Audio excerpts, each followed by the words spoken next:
నీకేమైనా దిమాగ్ ఉందా అని గిడచ్చున్నావు నువ్వు అక్కింటికి పోదని చెప్పి గిడే చెప్తున్నావు. ఈ గురించి ఎంత కంగారు పడుతున్నావో తెలుసా? నిన్నటి నుంచే వెతుకుతున్నాం మేము. కానీ నేనే నాకు బట్ట పేరును గంజు పల్లెం పట్టుకొని వచ్చినా నేను ఈడు ఉంటాను. నేను మీకు ఎట్లా కైందిరా? నీకు ఏం తక్కువ నచ్చి కొట్టాను ఉన్నావే? నీకు ఇల్లు లేదా, జాగలేదా, చుట్టాలు లేరా, బంధువులు లేరా? కావాలంటే అక్కింటి కొనుంటివి. మరి ఆ కానాలు తిడతా ఉంటే నా ఇజ్జతి నా మానం బాగుంది. ఎంద్రాలతో ఆ కొనుకొచ్చిన కోడలతో తిట్లు పడుకుంటున్నారా? అరే కోడలు ఎవో తిట్లు తిడతారే. వాళ్ళు తిట్లు తిట్టినందుకు నువ్వు ఇంట్లో నుంచి బయటకు వస్తావా? ఓళ్ళు ఇచ్చేద్దాం అనుకుంటున్నావు. ఊళ్ళోళ్ళందరూ ఏమనుకుంటారు?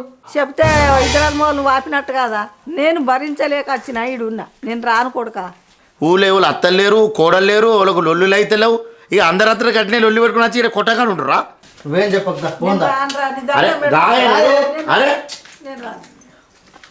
అరే నువ్వేమున్నావే రమ్మని అత్తలు నాకు అర్థం కాదు.